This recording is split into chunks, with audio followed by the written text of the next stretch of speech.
Oui, aujourd'hui, donc, je vais vous parler de ce que le Seigneur peut faire dans nos vies. Et par des miracles, bien sûr. Et donc, le premier miracle, je voudrais vous parler parce que qui me touche, vraiment. C'est celui de mon épouse et de ma fille. Et ce qui est important, c'est que le jour où Laurine devait arriver, donc ça s'est mal passé, ainsi pour que mon épouse. Et donc, il a fallu que le gynécologue vienne me voir pour dire, écoutez, voilà, on n'a pas le choix, soit on sauve votre épouse, soit on sauve votre petit bébé. Et bon, il m'annonce que le bébé sera pas lourd. Et donc, moi, je dis, en tant que chrétien, j'ai dit, écoutez, moi, je suis chrétien, faites tout votre possible. Et comme il est dit dans la parole de Dieu que rien n'est impossible à Dieu. Et donc je laisse repartir cet homme, s'occuper de mon épouse et de mon petit bébé. Et donc moi je prends le téléphone et j'appelle mes beaux-parents. Et suite à la conversation, je leur annonce que je suis papa, pour la première fois. Et je leur annonce aussi le souci entre leur fille et notre petit bébé. Et donc, au moment où j'étais en train de parler, j'entends mon beau-père qui dit « T'inquiète pas, je vais appeler les frères et sœurs, on va faire une cellule de prière. » Et ça m'a touché, parce que de savoir que quand vous êtes dans le combat, eh ben, il faut savoir une chose, vous n'êtes pas seul dans le combat. Vous êtes aussi avec les frères et sœurs. Et ça, c'est très important. Et donc, je leur ai expliqué le topo, et donc, je suis reparti. Donc, dans la salle d'attente. Et j'ai prié, et puis je peux vous dire que j'ai pas eu de doute. Parce que je suis quelqu'un qui marche avec la foi, et que c'était pas la première fois que je voyais des miracles. Et là, c'était important, parce que je savais que le Seigneur m'avait donné ce petit cadeau de devenir papa, et ainsi que mon épouse soit devenir maman. Et c'est vrai que nous étions jeunes à ce moment-là, mais rien n'était possible à Dieu, comme je l'ai dit tout à l'heure. Et donc, je prie dans mon cœur, et mes beaux-parents arrivent, après 1 heure et demie, et je leur explique, et donc moi j'attends. Et puis 2-3 heures après, j'ai le gynécologue qui vient me revoir, et qui m'annonce que, donc, Laurine est sortie du ventre de mon épouse, et mon épouse est dans le coma.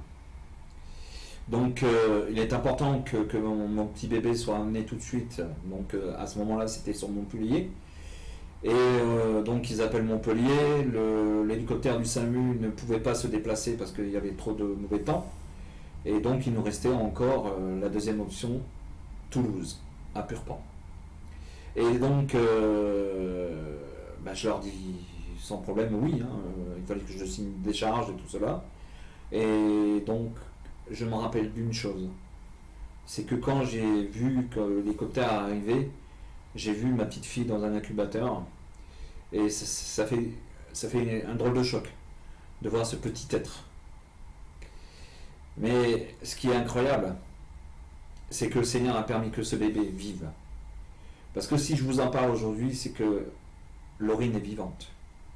Elle a 23 ans aujourd'hui, et elle est en forme. Et c'est ça qui est merveilleux. Ça, c'est le premier miracle. Mais c'est les choses qui nous marquent, parce que, comme je l'ai dit, c'est familial. Et ensuite, vu que j'habitais dans la ville de Millau, et que dans cette ville de Millau, il n'y avait pas d'église protestante, il n'y avait pas d'église évangélique, et avec mon beau-père, on avait à cœur de faire connaître Jésus dans cette ville. Et je peux vous dire que c'est une ville qui était quand même très froide. Une ville qui était, très sectaire, très difficile. Et avec mon beau-père, j'ai eu à cœur de dire, écoute, moi je vais commencer à parler de Jésus au marché. Mais voilà, j'avais parlé de cette idée. Et je rentre chez moi avec mon épouse, dès qu'elle est sortie de l'hôpital, et je l'ai laissée un peu en convalescence. Et pendant ces moments de convalescence, ça m'a permis de me remettre entièrement dans la parole de Dieu.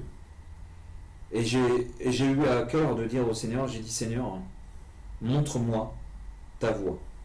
Je voulais pas que ce soit la voix de Walter, mais la voix de Dieu. Et vous savez, les chemins sont tellement grands avec le Seigneur. Et donc, ce qui s'est passé, c'est que le Seigneur m'a montré quelque chose de merveilleux. Il savait que mon épouse savait faire, elle dessinait très bien. C'était une secrétaire.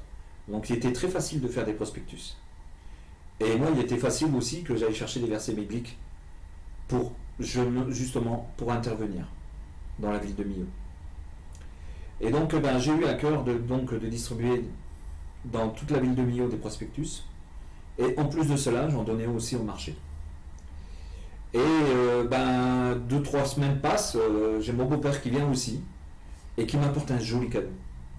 Il m'avait construit un stand biblique, donc un petit coffret avec des roulettes que je pouvais transporter. Et donc il nous restait qu'à acheter des bibles, des évangiles, et donc les prospectus que mon épouse confectionnait. Et ça nous a permis de évangéliser au mieux possible.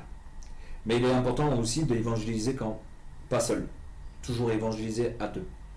Parce qu'il faut savoir que quand il faut témoigner, il faut toujours que quelqu'un soit à côté pour confirmer. Et ça, c'est très important. Et donc, on a commencé avec le mauvais temps, avec le soleil de plomb. Et de jour en jour, on a eu des contacts. Et puis un beau jour, il y a un homme qui vient me voir et qui vient m'annoncer, qui dit j'en ai marre de vous voir au marché, là, je vous vois pratiquement 2 fois par semaine, vous parlez de Jésus et tout, mais écoutez, moi je crois que les forats de Millau ils veulent être tranquilles, donc moi j'ai une salle là qui sert à rien, elle est à 100 mètres d'ici, si ça vous intéresse, je vous la donne. Vous avez bien entendu.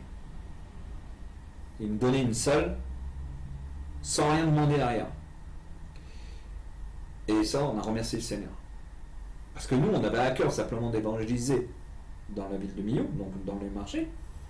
Mais on n'avait pas à cœur aussi d'avoir une salle. Et ça, c'était vraiment la bénédiction de Dieu. Et donc, on a été voir cette salle, et tout de suite, on a vu qu'on pouvait faire quelque chose de merveilleux dans cette salle. Et donc, avec des frères et sœurs parce que j'étais en contact avec des frères et sœurs de l'église évangélique de Montpellier, et on a commencé à discuter, et ce qui est bien, c'est que dans l'intervention de la prière, on n'était pas que mon beau-père et moi-même et mon épouse, mais il y avait aussi des frères et sœurs qui étaient aussi dans l'intervention de notre projet. Et donc, ils m'ont présenté donc un pasteur qui faisait partie de France Mission. Et cet homme, je voyais qu'il était vraiment, qu'il aimait l'évangile, franchement, cet homme était vraiment amoureux de Dieu. Et donc, ce qui s'est passé, c'est que il m'a proposé donc de venir tous les lundis soirs, donc évangéliser dans la salle de Millau. Et donc, nous, on a fait la proposition, donc mon épouse et moi-même, on chantera. Et ce qui est merveilleux, c'est que ce premier lundi qu'il est venu, il nous a parlé justement de ce témoignage de M. Ford. Il faut savoir que M. Ford, c'est un homme chrétien. Et donc il nous a parlé que c'est grâce à ces voitures que ces voitures étaient résistantes, mais c'était aussi grâce à l'intervention de Dieu que les voitures fonctionnaient. Mais ça, c'est simplement une petite... Mais ce que je voudrais partager, c'est que au début, on était peu. Il y avait mes beaux-parents, il y avait donc quelques frères et sœurs de l'église de Montpellier, ainsi que son épouse et le pasteur. Et de fil en aiguille, de jour en jour, nous on continuait aussi à apporter aussi avec le centre biblique, de partager la parole de Dieu, de donner des évangiles. Et ce qui est important, c'est que cet homme qui nous avait donné cette salle, un jour est venu nous revoir. Et cet homme qui ne voulait pas entendre parler de Dieu, cet homme qui ne voulait rien entendre, et cet homme a été touché. Et cet homme a donné sa vie à Jésus. Mais ce qui est miraculeux, c'est pas que lui qui a donné sa vie à Jésus, mais c'est toute la famille entière.